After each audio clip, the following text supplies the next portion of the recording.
코끝을 찌르는 비릿한 혈양, 쇠쌍, 과 짐승의 썩은 내 그 역겨운 냄새가 칠흑 같은 어둠 속에서 진동하고 있었는데 그것은 마치 지옥의 입구에서나 맡을 법한 죽음의 향기와도 같아 달수는 숨조차 제대로 쉴 수 없었다.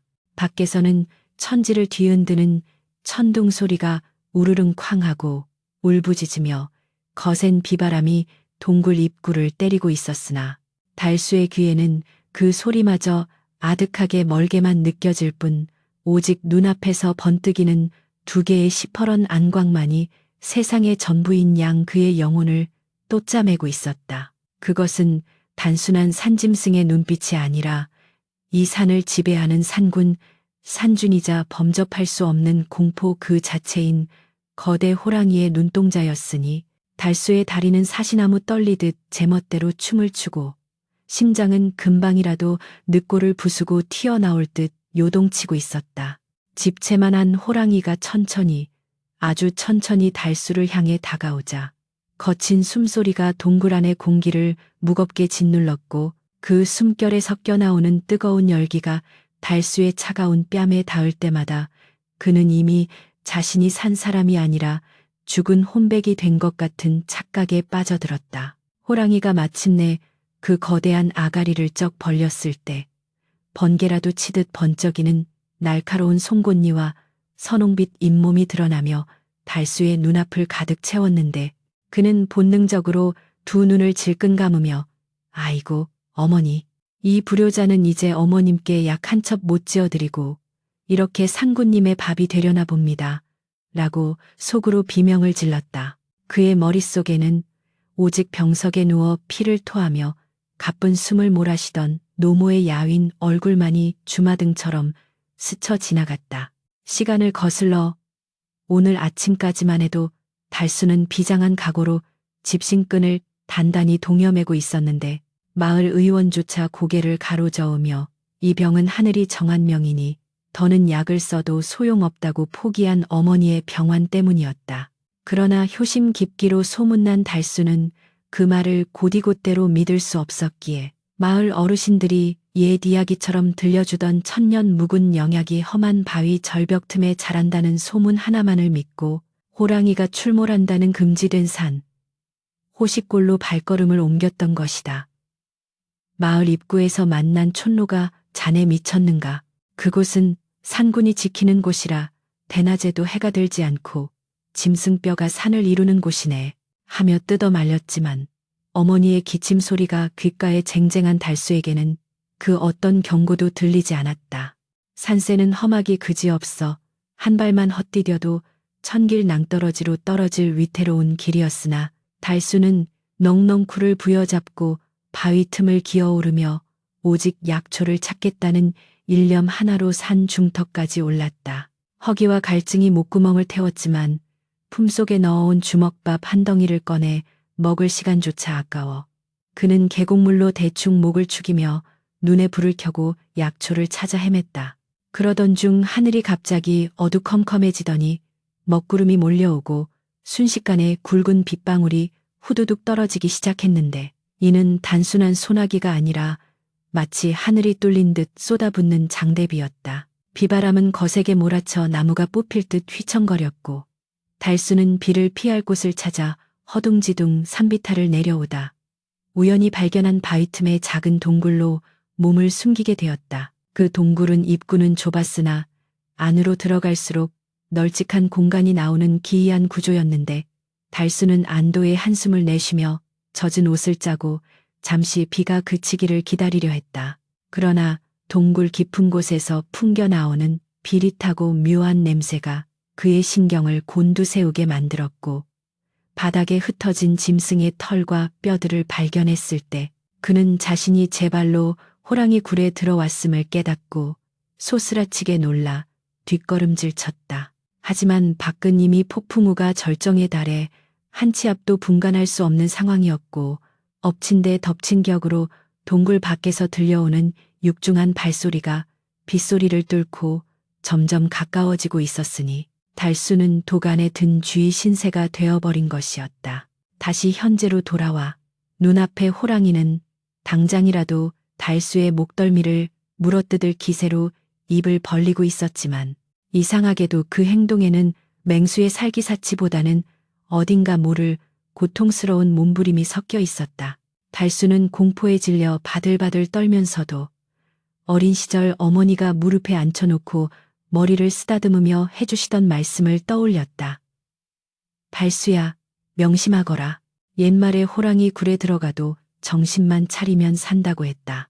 아무리 위급하고 죽을 것 같은 상황이라도 마음을 굳게 먹고 정신을 맑게 하면 반드시 살 길이 보이는 법이란다. 어머니의 그 부드럽고도 단호한 목소리가 귓가에 생생하게 울리자 기이하게도 요동치던 심장이 조금씩 진정되며 흐릿하던 시야가 또렷해지기 시작했다. 달수는 젖먹던 힘을 다해 공포를 억누르고 눈을 크게 뜨며 호랑이의 거동을 살피기 시작했는데 자세히 보니 호랑이는 달수를 향해 으르렁거리는 것이 아니라 괴로움에 겨운 신음소리를 내뱉고 있었다. 호랑이는 고개를 좌우로 흔들며 앞발로 자신의 오른쪽 턱을 툭툭 치기도 하고 바닥에 머리를 비비며 끙끙 앓는 소리를 냈는데 그 모습이 마치 이가 아파 밤새 울며 떼를 쓰는 어린아이와 다를 바가 없어 보였다. 달수의 눈길이 호랑이의 입안으로 향하자 오른쪽 잇몸이 시뻘겋게 부어올라 있었고 그 사이에 거무튀튀하게 썩은 이빨 하나가 박혀 있는 것이 보였으니 그 주변으로 고름이 차올라 퉁퉁 부은 볼이 맹수의 위엄을 갉아먹고 있었던 것이다. 아, 저것 때문이로구나. 천하의 상군이라도 썩은 이빨의 고통은 견딜 수 없는 모양이구나. 달수는 호랑이가 자신을 잡아먹으려는 것이 아니라 극심한 치통 때문에 제정신이 아니라는 것을 직감적으로 깨달았다. 호랑이 역시 눈앞에 보잘것없는 인간이 자신을 해칠 의도가 없음을 아는지 아니면 고통이 너무 심해 다른 것을 신경 쓸 겨를이 없는지 달수를 잡아먹으려 달려들기보다는 그저 입을 벌린 채 괴로운 숨만 몰아쉬고 있었다. 그 순간 달수의 머릿속에는 도망쳐야 한다는 본능과 저 고통스러워하는 밈을 비록 산군이라 할지라도 을 도와주어야 한다는 측은지심, 그리고 어머니의 가르침을 실천해야 한다는 효심이 뒤섞여 갈등의 불꽃을 일으켰다. 만약 이대로 도망치려다 호랑이의 성질을 돋운다면 그 즉시 뼈도 못 추리고 죽을 것이 뻔했고 그렇다고 가만히 있다가는 언제 변할지 모르는 맹수의 마음에 목숨을 맡겨야 하는 진퇴양난의 상황이었다. 달수는 마른 침을 꿀꺽 삼키며 떨리는 목소리로 중얼거렸다. 산군님, 많이 아프십니까? 제가 그 고통을 덜어드릴 수 있을지도 모릅니다. 물론 호랑이가 사람의 말을 알아들을 리 만무하겠지만 달수는 진심을 담아 호랑이의 눈을 똑바로 응시했다. 놀랍게도 호랑이는 그 말을 알아들은 듯 아니면 지푸라기라도 잡고 싶은 심정이었는지 거친 신음을 멈추고 달수를 향해 그 거대한 머리를 털썩 내려놓으며 입을 더 크게 벌려 보였다. 입안에서 풍겨나오는 악취는 실로 대단하여 코가 마비될 지경이었지만 달수는 이것이 자신이 살 수 있는 유일한 길임을 본능적으로 느꼈다. 그는 소매로 코를 막는 시련조차 하지 않은 채 천천히 아주 조심스럽게 호랑이의 얼굴 쪽으로 손을 뻗었다. 손끝이 호랑이의 굵은 수염에 닿자 전기가 오르듯 찌릿한 전율이 온몸을 휘감았고 호랑이의 뜨거운 날숨이 손바닥을 적셨지만 달수는 멈추지 않았다. 어머니, 부디 저에게 용기를 주십시오. 제가 살아서 돌아가야 어머니께 약을 다려드릴 수 있습니다. 달수는 마음속으로 수천 번 기도를 올리며 무릎을 조금씩 앞으로 당겨 호랑이의 아가리 바로 앞까지 다가갔다. 호랑이의 목구멍 깊은 곳에서 그르르 하는 낮은 울림이 들려왔지만 그것은 위협이라기보다는 제발 이 고통을 멈춰다오라고 애원하는 소리처럼 들렸다.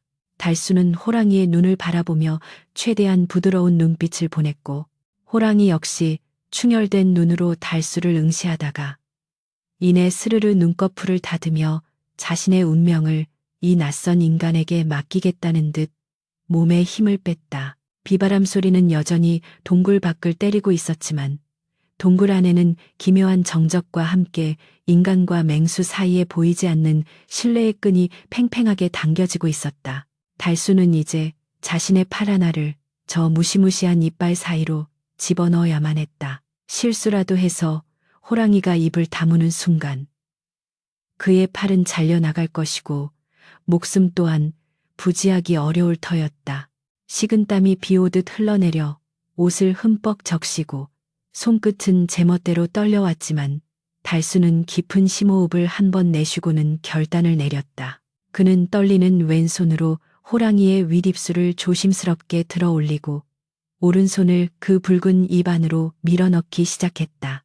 미끌거리는 타액과 뜨거운 열기가 손을 감싸자 소름이 돋았지만 그는 썩은 이빨이 박힌 위치를 정확히 찾기 위해 손가락 감각에 모든 정신을 집중했다. 바로 여기다.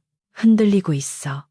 손끝에 닿은 썩은 이빨은 잇몸이 잔뜩 부어오른 탓에 조금만 건드려도 호랑이의 몸이 움찔거릴 정도로 상태가 심각했다.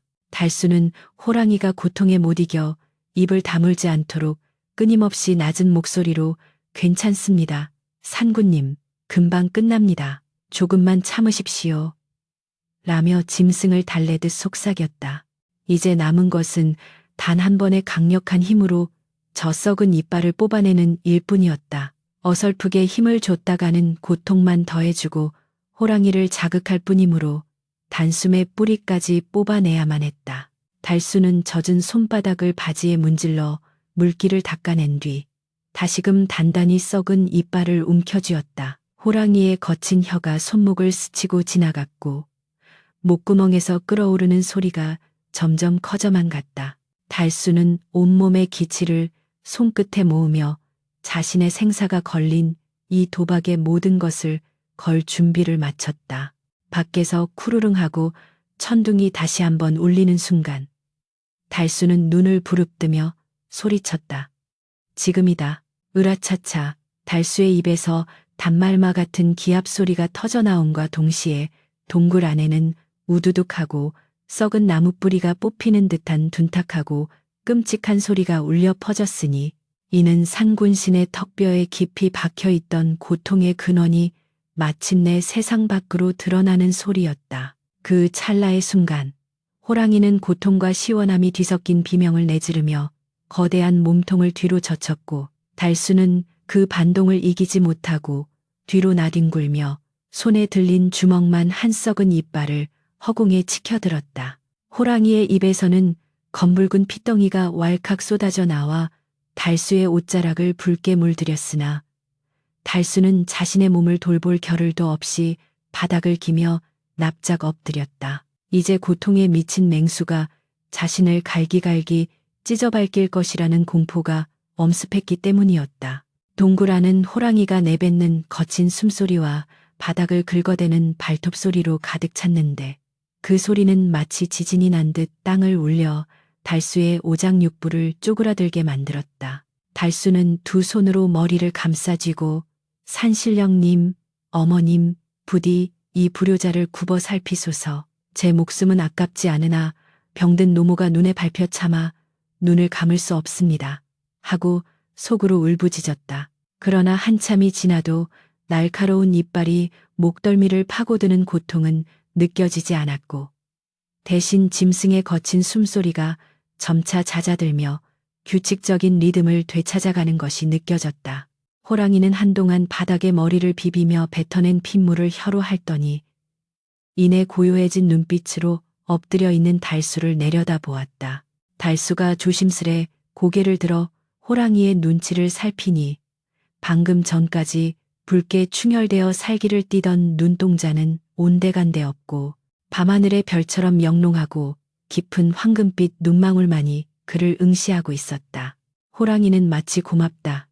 인간아, 네가 나를 살렸다라고 말하려는 듯 달수에게 천천히 다가와 거칠고 따뜻한 혀로 피 묻은 달수의 손등을 부드럽게 핥아주었다.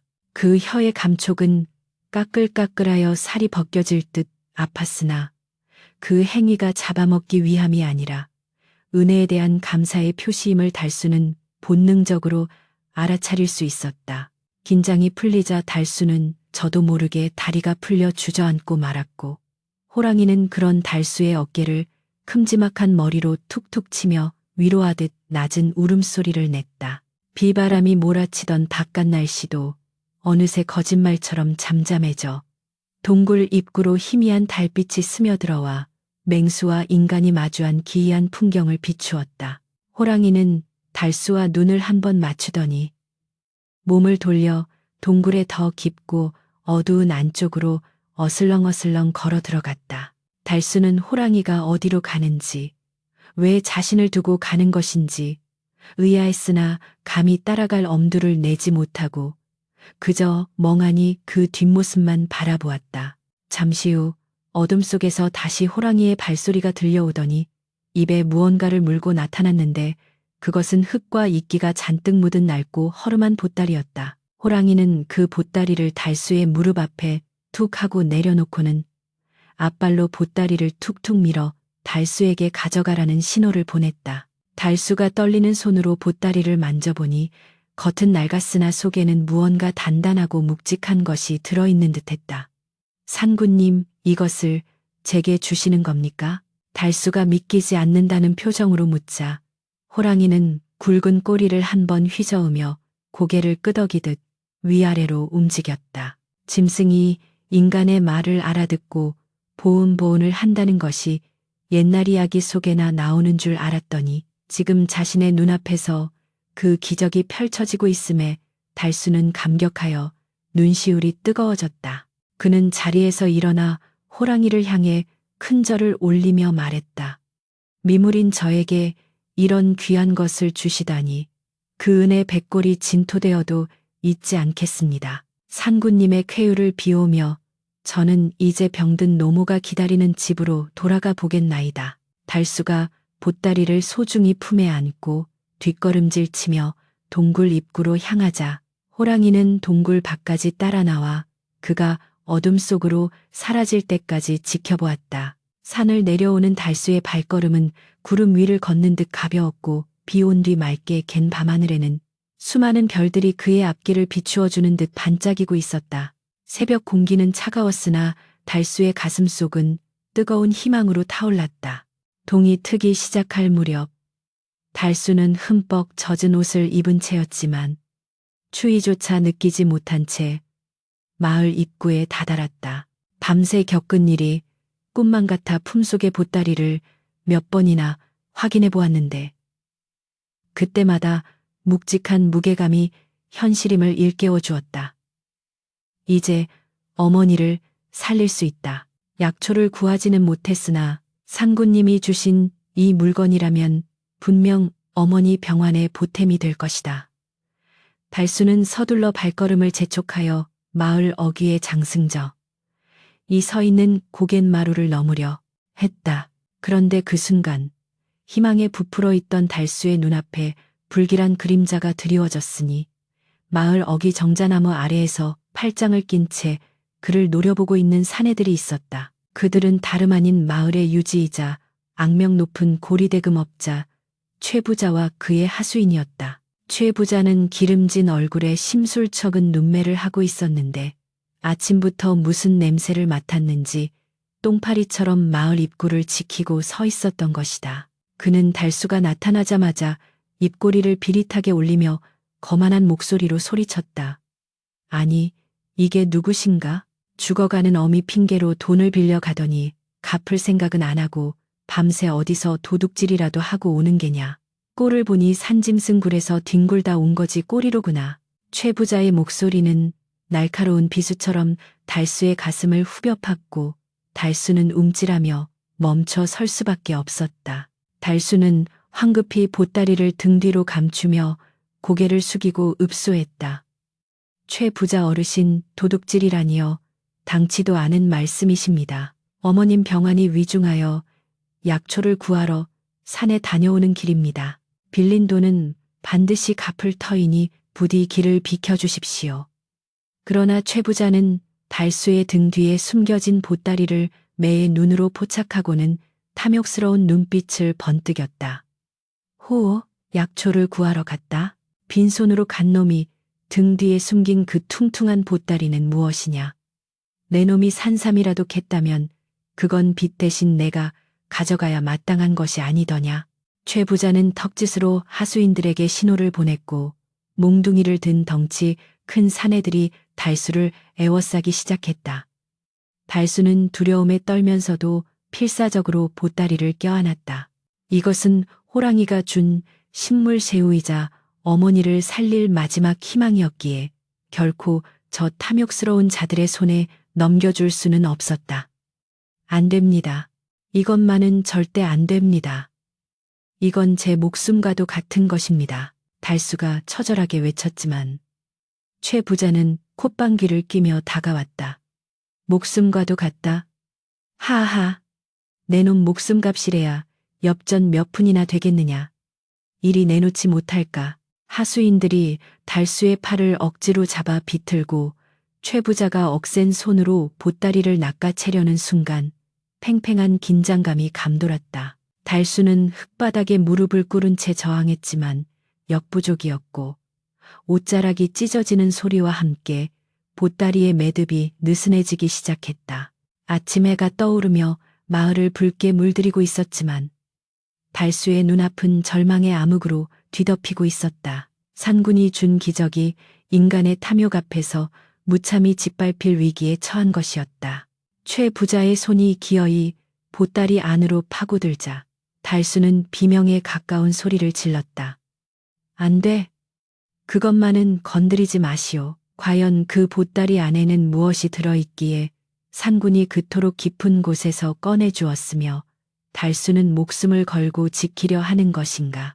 최 부자의 손끝에 닿은 물건의 감촉이 심상치 않음을 느낀 최 부자의 눈이 휘둥그레졌고 그 순간 달수는 바닥에 떨어진 돌멩이라도 집어들어 저항해야겠다는 생각에 손을 더듬거렸다. 산중의 호랑이보다 더 무서운 것이 인간의 탐욕이라 했던가. 굶주린 이리떼처럼 달려드는 빚쟁이들 속에서 달수의 처절한 사투는 이제 막 시작되고 있었다. 이놈이 감히. 최 부자의 하수인이 달수의 멱살을 잡고 거칠게 밀치자 달수는 힘없이 바닥으로 나뒹굴었고 그 바람에 품에 안고 있던 보따리가 찢어지며 내용물이 흙바닥으로 와르르 쏟아졌다. 최 부자는 탐욕스러운 눈을 번뜩이며 땅에 떨어진 물건들을 낚아채듯 확인했으나 이내 기대가 실망으로 바뀌며 얼굴을 찌푸렸다. 흙투성이가 된 채 굴러다니는 것들은 금은 보화가 아니라 괴상하게 생긴 붕뿌리 같기도 하고 썩은 나무 토막 같기도 한 볼품없는 식물 덩어리들이었기 때문이다. 최 부자는 쏟아진 뿌리 하나를 발로 툭 차며 비웃음을 날렸다. 에잉, 채채, 나는 또 산신령이 금덩이라도 내려준 줄 알았더니 고작 이런 개똥 같은 나무 뿌리나 캐려고 그 난리를 피웠단 말이냐. 이런 쓰레기로 내 빚을 갚겠다고? 달수는 흙바닥을 기어가 떨어진 뿌리들을 황급히 주워 담으며 울먹였다. 어르신, 이것은 쓰레기가 아닙니다. 어머니를 살릴 귀한 약초입니다. 제발 한 번만 눈 감아 주십시오. 최 부자는 바짓가랑이를 붙잡는 달수를 매몰차게 걷어차며 침을 깬 뱉었다. 더러운 놈, 썩 꺼져라. 내일까지 빌린 돈의 이자까지 쳐서 가져오지 않으면 그 쓰러져가는 초가 삼간이라도 허물어버릴 테니 그리 알아라. 최 부자와 하수인들은 재수 없다는 듯 혀를 차며 자리를 떴고 달수는 흙먼지를 뒤집어 쓴 채 찢어진 보따리를 끌어안고 하염없이 눈물을 흘렸다. 그러나 그는 오래 지체할 수 없었다. 당장이라도 숨이 넘어갈 듯한 어머니의 얼굴이 떠올랐기 때문이다. 달수는 찢어진 옷자락을 대충 여미고 젖먹던 힘을 다해 집으로 내달렸다. 살인문을 박차고 들어가니 싸늘한 냉기가 감도는 방 안에 어머니는 마치 죽은 듯이 미동도 없이 누워 있었다. 어머니, 제가 왔습니다. 약을 구해왔습니다. 달수는 떨리는 손으로 부엌으로 달려가 약탕관을 찾았다. 호랑이가 준 보따리를 풀어헤치자 흙 속에 묻혀있던 그 뿌리들에서 기이할 정도로 짙고 향긋한 냄새가 풍겨 나오기 시작했다. 겉모습은 투박하고 못생겼으나 흙을 털어내자 그 속살은 마치 옥류처럼 투명하고 은은한 황금빛을 띠고 있었으니 달수는 약초에 대해 잘 모르는 눈으로 보아도 이것이 예사 물건이 아님을 직감할 수 있었다. 그것은 전설 속에서나 듣던 죽은 사람도 살려낸다는 천년 묵은 산산도가 영지링지가 분명했다. 달수는 경건한 마음으로 약초를 씻어 약탕관에 넣고 정성껏 불을 지폈다. 장작불이 타오르고 약탕관에서 김이 피어오르자 그 향기는 썩어가는 초가집의 퀴퀴한 냄새를 순식간에 몰아내고 온 집안을 신비로운 기운으로 가득 채웠다. 그 향기만 맡아도 머리가 맑아지고 피로가 씻은 듯 사라지는 느낌이 들 정도였다. 달수는 밤새 한숨도 자지 못하고 산을 헤맸던 피로도 잊은 채 오직 어머니가 쾌차하기만을 비는 간절한 마음으로 부채질을 멈추지 않았다. 마침내 진하게 우러난 탕약 한 사발을 들고 방으로 들어간 달수는 숟가락으로 조심스럽게 어머니의 입을 벌리고 약물을 흘려 넣었다. 어머니, 제발 눈을 뜨세요. 한 숟가락, 두 숟가락, 목구멍으로 약물이 넘어가자 창백하다 못해 흑빛이던 어머니의 얼굴에 기적처럼 홍조가 돌기 시작했다. 거칠게 그르렁거리던 숨소리가 점차 편안해지더니 1시간 2시간쯤 지났을까. 어머니가 깊은 잠에서 깨어난 듯 스르르 눈을 뜨는 것이 아닌가. 달수냐? 목이 소리처럼 가르프지만 분명한 어머니의 목소리에 달수는 왈칵 눈물을 쏟으며 어머니를 와락 껴안았다. 네, 어머니, 접니다. 알아보시겠습니까? 어머니는 믿기지 않는다는 듯 자신의 몸을 일으켜 세웠고 며칠 전만 해도 피를 토하던 병세는 거짓말처럼 사라지고 없었다. 호랑이가 준 선물은 실로 죽음의 문턱에서 생명을 건져 올리는 신약 쇳녀이었던 것이다. 달수와 어머니는 서로를 부둥켜 안고 감격의 눈물을 흘렸다. 며칠 후 달수는 남은 산삼 한 뿌리를 들고 읍내의 큰 약재상을 찾았다. 약재상 주인은 달수가 내밀은 산삼을 보자마자 눈이 휘둥그레지며 손을 벌벌 떨었다. 이것은 동의보감에도 기록으로만 남아있는 자광, 즈광, 산삼이 아니더냐. 이걸 어디서 구했느냐. 주인은 달수의 행색을 보고 의심할 법도 했으나 물건의 영험함에 압도되어 두말 없이 거금의 돈을 내주었다. 달수는 그 돈으로 쌀과 고기를 사고 무엇보다 지긋지긋하게 그들을 괴롭히던 최부자의 빚을 갚기 위해 돈주머니를 챙겼다.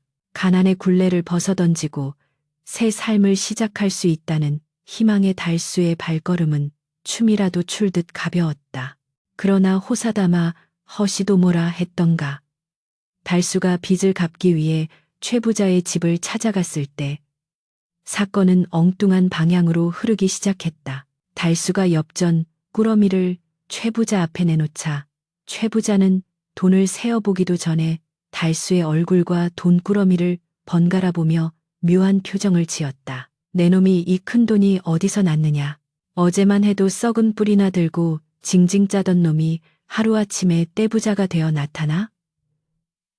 최부자의 의심 가득한 눈초리에 달수는 순진하게도 사실대로 털어놓고 말았다.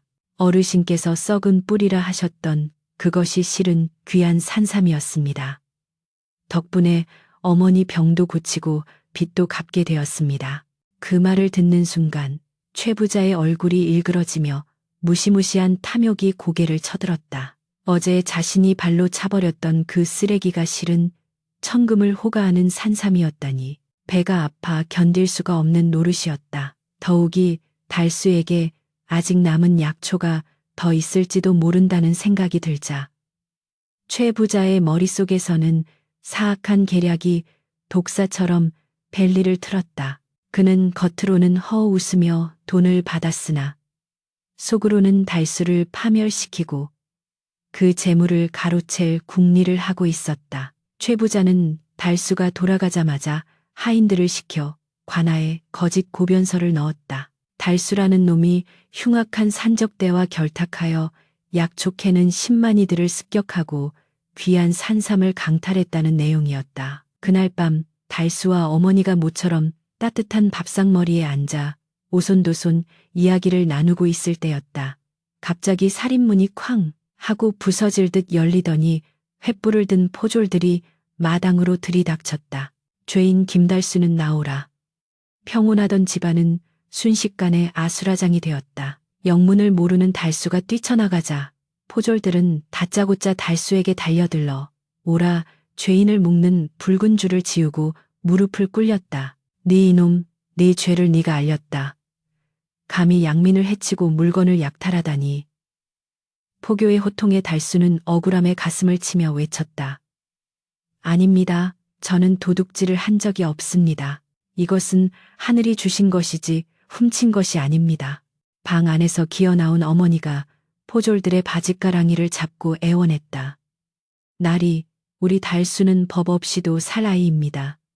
제발 살려주십시오. 그러나 포졸들은 어머니를 매몰차게 밀쳐버리고 달수를 짐승처럼 끌고 가기 시작했다.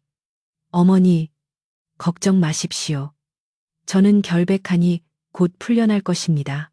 달수가 울부짖으며 끌려가는 동안 어머니는 마당 흙바닥에 주저앉아 땅을 치며 통곡했다. 어둠 속에 숨어 이 광경을 지켜보던 최 부자는 회심의 미소를 지으며 중얼거렸다. 어리석은 놈, 호랑이 굴에서는 살아왔을지 몰라도 인간의 욕심이 만든 덫에서는 그리 쉽게 빠져나가지 못할 것이다. 달수는 차가운 옥사에 갇혀 억울함의 밤을 지새웠다. 상군이 살려준 목숨을 인간이 죽이려 드는 이 기막힌 현실 앞에서 그는 인간 세상이 저 깊은 산속의 맹수 소굴보다 더 잔혹하고 무서운 곳임을 뼈저리게 느끼고 있었다. 차가운 돌바닥에 웅크린 채 달수는 호시골 동굴에서 보았던 호랑이의 그 깊고 맑은 눈망울을 떠올렸다. 상군이시여, 당신이 주신 이 기적이 재앙이 되어 돌아왔습니다.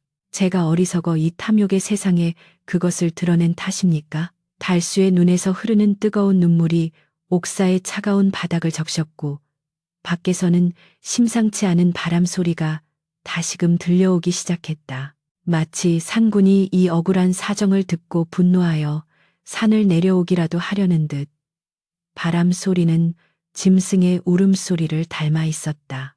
날이 밝으면 달수는 관아 마당에서 사또의 신문을 받게 될 것이고 최 부자는 온갖 거짓 증인들을 내세워 달수를 다참할 것이다. 과연 힘없는 효자 달수는 이 교활한 덫을 빠져나갈 수 있을 것인가? 아니면 탐욕의 희생양이 되어 형장의 이슬로 사라질 것인가? 달수의 운명은 이제 바람 앞에 등불처럼 위태롭기 짝이 없었다. 철썩, 철썩! 살점이 튀고 뼈가 으스러지는 듯한 둔탁한 파열음이 관아의 마당을 가득 메우고 있었으니 이는 형방의 거친 손에 들린 곤장이 달수의 엉덩이를 무자비하게 내리치는 소리였다. 사또 날이 억울하옵니다. 소인은 결코 도적질을 하지 않았습니다. 그 산삼은 산신령님께서 달수는 고통에 몸부림치며 비명을 질렀으나 형틀에 묶인 그의 몸은 바들바들 떨릴 뿐 벗어날 길이 없었다. 동원 마루에 높이 앉은 사또는 귀찮다는 듯 하품을 하며 부채질을 해댔고 그 옆에 앉은 최 부자는 마치 구경거리라도 난 듯 입가에 비열한 미소를 띠고 이 처참한 광경을 즐기고 있었다. 마당에는 수많은 구경꾼이 모여들어 웅성거리고 있었는데 개 중에는 평소 달수의 효심을 아는 이들이 있어 저 착한 달수가 그럴 리 없다며 혀를 차기도 했으나 최 부자의 서슬퍼런 위세에 눌려 감히 나서서 변호하는 자는 아무도 없었다. 최 부자가 매수한 증인들, 즉 얼굴에 칼자국이 난 험상넷은 왈패들이 앞으로 나서며 거짓 증언을 쏟아냈다. 사또 날이 제가 똑똑히 보았습니다. 저놈이 며칠 전 산속에서 10만이들의 움막을 털고 흉기로 위협하여 산삼을 빼앗아 달아났습니다. 저희가 말리려 했으나 저놈의 힘이 장사라 당해낼 재간이 없었습니다요. 사또는 탁자를 콱 내리치며 호통을 쳤다. 들었느냐? 증인이 이토록 명백하거늘 내 놈이 아직도 오리발을 내밀 셈이냐?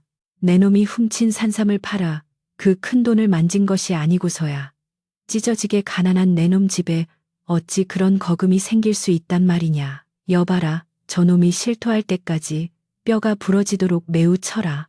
사또의 추상 같은 명령이 떨어지자 형방은 곤장에 물을 뿜어가며 더욱 세차게 매질을 시작했다. 달수의 엉덩이는 이미 피범벅이 되어 붉은 꽃이 핀 듯 참혹했고 그의 의식은 고통 속에서 점차 희미해져 가고 있었다. 아, 어머니, 죄송합니다. 이 불효자는 억울한 누명을 쓰고 먼저 갑니다. 달수의 눈에서 흐른 눈물이 핏물과 섞여 흙바닥으로 떨어졌다. 최 부자는 승리의 기쁨에 취해 콧노래를 흥얼거렸다. 감히 천한 것이 내 돈을 갚고 떵떵거리며 살아? 주제를 알아야지. 내 놈 재산은 이제 다 내 것이다. 인간의 탈을 쓴 악마들의 웃음소리가 달수의 귓가에 쟁쟁하게 울릴 때 하늘도 이 억울함을 참아두고 볼 수 없었는지 갑자기 먹구름이 몰려와 해를 가리고 대낮임에도 불구하고 사방이 어둑어둑해지기 시작했다. 마른 하늘에 날벼락이 치듯 우르릉 쾅쾅 하는 천둥소리가 관아를 뒤흔들었고 깃발들이 찢어질 듯 펄럭이는 거센 돌풍이 불어와 마당에 모래바람을 일으켰다. 사람들은 눈을 뜨지 못하고 비명을 지르며 옷자락을 부여잡았고 사또조차 놀라 의자에서 벌떡 일어났다. 이게 무슨 병고냐? 당장 형 집행을 멈추라. 사또의 다급한 외침이 바람 소리에 묻혀 사라질 즈음 관아의 육중한 대문 밖에서부터 땅울림 같은, 아니 지옥의 밑바닥에서 끓어오르는 듯한 짐승의 포효 소리가 들려왔다. 어흐흥. 그 소리는 단순한 짐승의 울음이 아니라 천지를 호령하는 산군 산준의 분노였으니 그 위세에 눌려 관아를 지키던 포졸들이 창을 떨어뜨리고 주저앉았으며 마구간의 말들은 거품을 물고 날뛰었다. 사람들의 시선이 공포에 질려 대문 쪽으로 쏠린 순간 콰직 하는 소리와 함께 두꺼운 나무 대문이 종이장처럼 부서져 나가고 흙먼지 속에서 집채만 한 그림자가 모습을 드러냈다. 황금색 털의 검은 줄무늬가 선명한 이마의 왕왕자가 뚜렷하게 박힌 거대한 호랑이였다. 그것은 며칠 전 달수가 호식골 동굴에서 치료해 주었던 바로 그 호랑이였다. 호랑이다. 산군이 내려왔다. 마당은 순식간에 아수라장이 되었다. 구경꾼들은 혼비백산하여 달아나거나 바닥에 납작 엎드려 벌벌 떨었고 최 부자와 거짓 증인들은 사색이 되어 사또의 뒤로 숨으려 했다. 그러나 호랑이는 날뛰는 사람들에게는 눈길조차 주지 않은 채 위풍당당한 걸음으로 뚜벅뚜벅 걸어 형틀에 묶인 달수 앞으로 다가갔다. 포졸들이 창을 겨누려 했으나 호랑이가 눈을 부릅뜨고 굵은 앞발로 땅을 한 번 내리치자 그 기세에 눌려 오금이 저려 아무도 움직이지 못했다.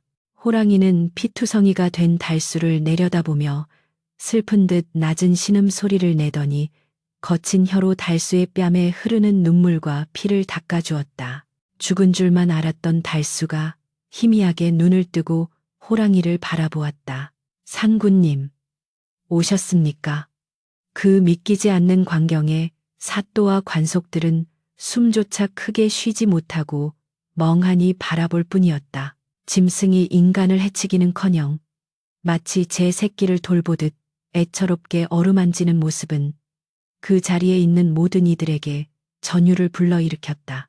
잠시 후 호랑이는 고개를 돌려 단상 위에 숨어있는 최 부자를 향해 시선을 고정했다. 그 눈빛은 방금 전 달수를 볼 때와는 전혀 다른 먹잇감을 노리는 맹수의 살기로 번뜩이고 있었다.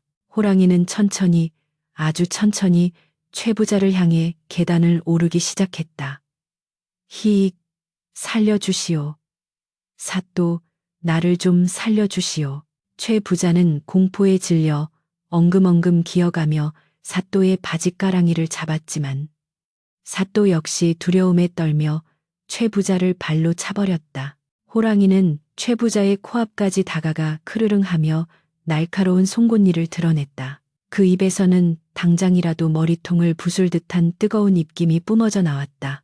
최 부자가 오줌을 지리며 기절하기 직전 호랑이는 최 부자를 물어뜯는 대신 입에 물고 있던 무언가를 최 부자의 무릎 앞에 툭 하고 뱉어놓았다.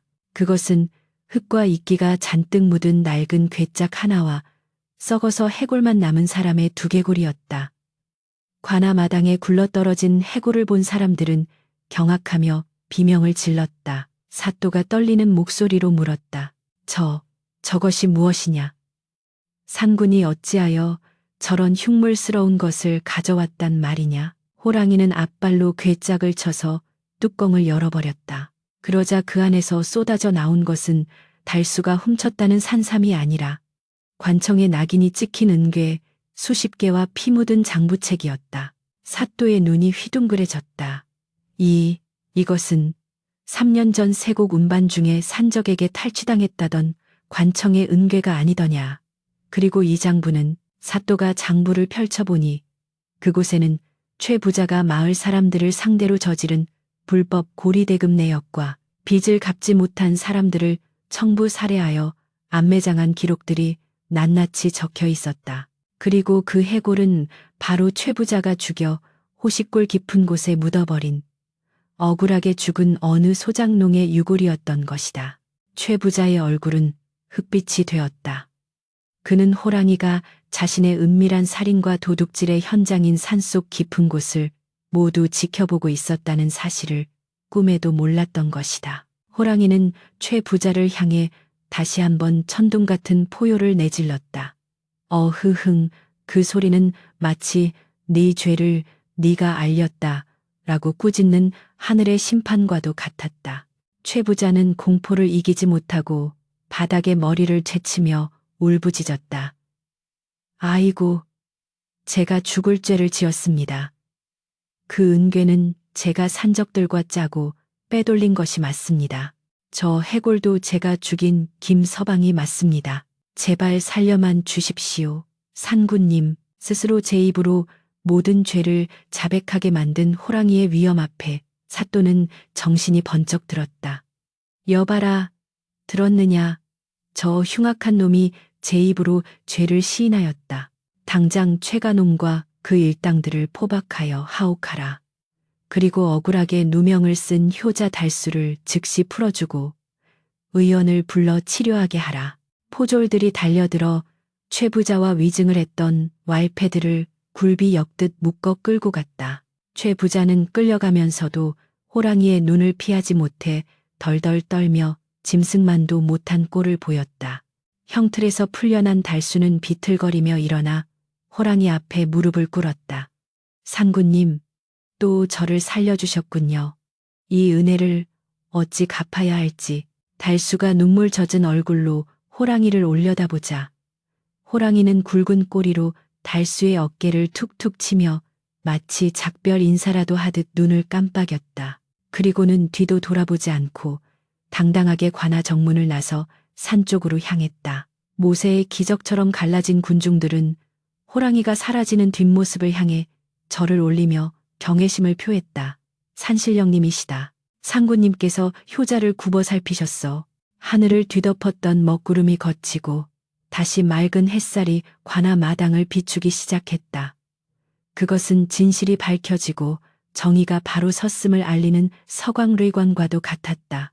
달수는 멀어져가는 호랑이의 그림자를 보며 다짐했다. 짐승도 은혜를 갚고 정의를 실현하는데 사람이 되어 어찌 그 뜻을 저버리겠는가.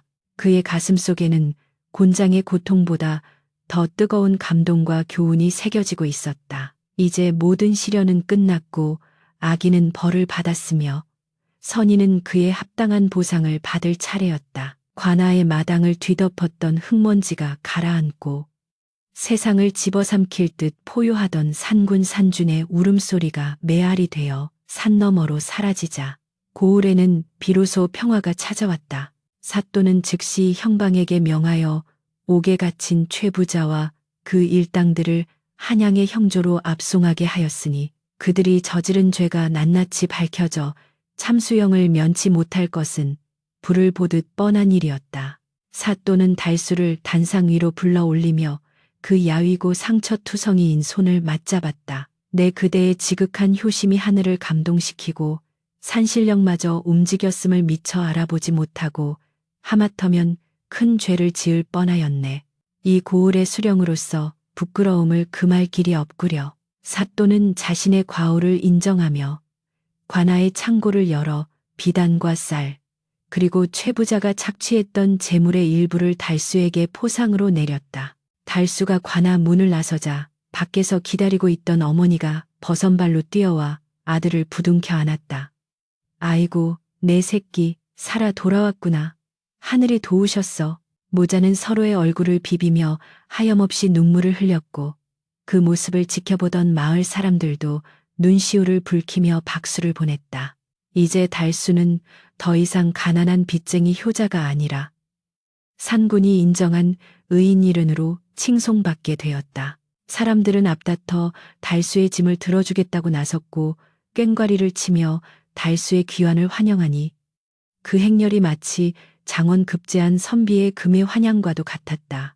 집에 도착한 달수는 가장 먼저 부엌으로 들어가 정화수를 떠놓고 자신을 살려준 산군과 천지신명께 감사의 절을 올렸다. 계절이 바뀌어 찬바람이 물러가고 따스한 봄바람이 불어오자 달수의 집 마당에도 매와 꽃망울이 터지기 시작했다. 달수는 사또가 내린 포상금과 최부자에게서 돌려받은 돈으로 무너져가던 초가 삼간을 헐고 번듯한 기와집을 지었다. 그러나 그는 결코 사치하거나 교만하지 않았으니 비단옷 대신 예전처럼 무명옷을 입고 기름진 고기 반찬 대신 나물 반찬을 즐기며 검소한 생활을 이어갔다. 오히려 그는 이 재물은 내 것이 아니라 상구님께서 가난한 이들을 도우라고 주신 것이다라며 곡간을 열어 흉년이 든 이웃들에게 곡식을 나눠주고 병들어 약을 쓰지 못하는 노인들을 위해 의원을 불러주는 등 선행을 베풀었다. 달수의 어머니 또한 건강을 완전히 회복하여 아들이 베푸는 덕행을 흐뭇하게 지켜보며 동네 아이들에게 옛날 이야기를 들려주는 낙으로 여생을 보냈다. 달수의 효행과 선행에 대한 소문은 입에서 입으로 전해져 조정에까지 알려지게 되었다. 임금님께서는 금수만도 못한 인간이 넘쳐나는 세상의 짐승을 감동시킨 효자가 있다 하니 이는 나라의 경사로다 하시며 달수에게 효자 정려 징들을 내리시고 벼슬까지 제수하려 하셨다. 그러나 달수는 소인은 그저 어미를 봉양하고 땅을 파먹고 사는 촌부에 불과합니다라며 벼슬을 정중히 사양하고 오직 고향에서 어머니를 모시며 농사일에만 전념하겠다는 뜻을 밝혔다. 그 겸손함에 임금님께서도 탄복하시어 큰 상을 내리시고 그의 뜻을 존중해 주시니 달수의 집 대문 앞에는 붉은색 정려문이 세워져 그 가문의 영광을 드높였다. 세월은 유수와 같이 흘러 어느덧 3년이라는 시간이 지났다. 어머니의 팔순 잔치를 성대하게 치른 다음 날, 달수는 문득 그 옛날 호식골에서의 일이 떠올랐다. 그날 이후로 한 번도 그곳을 찾지 못했다는 생각에 미치자 달수는 주섬주섬 짐을 꾸리기 시작했다. 잘 삶은 돼지고기 한 덩이와 맑은 술 한 병을 챙겨 짊어진 달수의 발걸음은 호식골로 향했다. 예전에는 맹수가 나올까 두려워 벌벌 떨며 올랐던 그 길이었으나 이제는 마치 오랜 친구를 만나러 가는 길처럼 설레고 포근하게 느껴졌다. 산새들이 지저귀며 길을 안내하고 숲속의 나무들도 가지를 흔들며 그를 반기는 듯했다. 한참을 걸어 마침내 그 기억 속의 동굴 앞에 도착했을 때 달수는 잠시 숨을 고르고 주위를 둘러보았다. 폭풍우가 몰아치던 그 밤의 공포스러운 분위기는 온데간데 없고 동굴 입구에는 이름 모를 들꽃들이 흐드러지게 피어 향긋한 내음을 풍기고 있었다. 상구님, 계십니까? 달수가 왔습니다. 달수는 조심스럽게 동굴 안으로 발을 들여놓으며 목소리를 높였다. 그러나 동굴 안에서는 텅 빈 메아리만이 돌아올 뿐 그 거대한 호랑이의 기척은 느껴지지 않았다. 바닥에는 짐승의 털이나 뼈 대신 고운 흙만이 깔려 있었고 호랑이가 누워 앓던 자리에는 햇살 한 줌이 고요히 내려앉아 있었다. 달수는 가져온 고기와 술을 바위 위에 차려놓고 큰 절을 올렸다. 산군님, 덕분에 어머니께서 건강을 되찾으시고 저 또한 사람 구실을 하며 살고 있습니다. 이 은혜를 어찌 다 갚겠습니까? 부디 어디에 계시든 평안하십시오. 달수가 술잔을 올리고 고개를 들었을 때 동굴 깊은 곳에서 한 줄기 바람이 불어와 달수의 땀을 식혀주었다. 그 바람결에는 익숙한 짐승의 냄새가 섞여 있는 듯도 했고 따뜻한 입김의 온기가 느껴지는 듯도 했다. 달수는 직감했다. 산구는 이미 이 산을 떠나 더 깊은 곳, 인간의 발길이 닿지 않는 신선들의 세계로 돌아갔거나 아니면 애초에 효심 지극한 자신을 시험하고 돕기 위해 내려온 산신령의 화신과신이었을지도 모른다고. 동굴을 나와 하늘을 올려다보니 구름 한 점 없는 파란 하늘에 매 한 마리가 유유히 원을 그리며 날고 있었다. 달수는 그 매가 산군의 눈이 되어 자신을 지켜보고 있을 것이라 생각하며 미소를 지었다. 내려오는 길, 달수는 길가에 핀 꽃 한 송이를 꺾어들었다. 짐승조차 은혜를 입으면 목숨을 걸고 갑건을 하물며 만물의 영장이라. 자처하는 인간이 탐욕에 눈이 멀어 부모를 등한시하고 이웃을 해쳐서야 되겠는가. 산군이 남긴 교훈은 달수의 가슴 속에 깊이 뿌리내려 그가 살아가는 평생의 지표가 되었다. 달수가 마을 어귀에 들어서자 저녁 연기가 모락모락 피어오르는 평화로운 풍경이 눈에 들어왔다. 논밭에서 일하던 농부들이 허리를 펴고 달수에게 손을 흔들었고 개울가에서 빨래하던 아낙네들의 웃음소리가 경쾌하게 울려 퍼졌다. 집 앞마당에서는 어머니가 지팡이를 짚고 서서 아들이 돌아오기만을 기다리고 있었다. 어머니, 다녀왔습니다. 달수가 크게 외치며 달려가자 어머니의 주름진 얼굴에 환한 미소가 번졌다. 그 모습은 마치 한 폭의 그림처럼 아름다웠고 석양의 붉은 노을이 그들의 어깨 위로 따스하게 내려앉았다. 후대 사람들은 이 이야기를 전하며 호식골을 보은골, 보은구 이라 부르게 되었고 달수가 살던 마을은 효자가 많이 난다 하여 효자촌이라 불리게 되었다. 호랑이가 뽑힌 썩은 이빨을 묻었던 자리에서는 해마다 붉은 꽃이 피어나는데 사람들은 그 꽃을 보며 말 못하는 짐승과 마음 따뜻한 인간이 나누었던 기적 같은 우정과 신의를 되새기곤 했다. 권선징아 휜산 청억의 이치는 이토록 명확하여 착한 이는 복을 받고 악한 이는 벌을 받는다는 진리는 세월이 흘러도 변치 않는 법이다. 달수의 이야기는 오늘날까지도 밤하늘의 별처럼 반짝이며 우리네 가슴 속에 은은한 향기로 남아 전해지고 있다.